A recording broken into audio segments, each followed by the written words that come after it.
दर्शक बंधु एबे एबे आसिला बहुत बड़ अपडेट। नुआ वर्ष रे भी कोरोना राज्यरू चिन्हट हेले 2 जण कोविड पॉजिटिव। 2023 पुराणा वर्ष विदाय नहीं आ नुआ वर्ष 2024 आरंभ होईछि। तेबे नुआ वर्ष रे कोरोना संक्रमण वृद्धि माइछि। या मध्यरे राज्यरू पुणी थरे 2 जण कोविड पॉजिटिव चिन्हट होइछन्ति। गतकाली राज्यरू 5 जण पॉजिटिव चिन्हट होइथिबा बेले मोट संक्रमितक संख्या 18 रे पहुंचिथिला। आजिर नुआ संक्रमितक मिसाई राज्यर सक्रिय आक्रांतक संख्या एबे 20 रे पहुंचिछि। तेबे दर्शक बंधु संपूर्ण अपडेट कौन रही आसतु जाणी नेबा ए वीडियो माध्यम रे।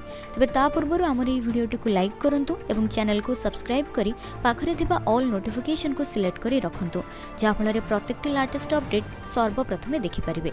तेबे आसतु नजर पकाइबा आजिर संपूर्ण खबर उपरे। राज्य में संक्रमितों संख्या एवं 20 रे पहुंची जाइथिबा बेले ए नै स्वास्थ्य विभाग पक्षरु सतर्कता जारी करा जिबा सहित भयभीत न हेबाकू परामर्श मिलिछि। कोविड परिस्थितिर मुकाबला पई प्रस्तुत रहिबाकू विभाग पक्षरु कहा जाइछि। सेहिपरि राज्यर समस्त भेषज महाविद्यालय एवं हॉस्पिटल को चिठी लिखि कोरोना नियमावली मानिबाकू जनस्वास्थ्य निर्देशकଙ୍କ पक्षरु कहा जाइछि। जेउमानक ठारे थंडा ज्वर काश लागि रहुछि सेमाने पृथक भाबरे रहिबा सहित परीक्षा कराइबाकू कहा जाइछि। एथि सहित बहुविध रोगी माने भिड़ को न जीवाकू जनस्वास्थ्य निर्देशक डॉक्टर निरंजन मिश्र कहिसंती।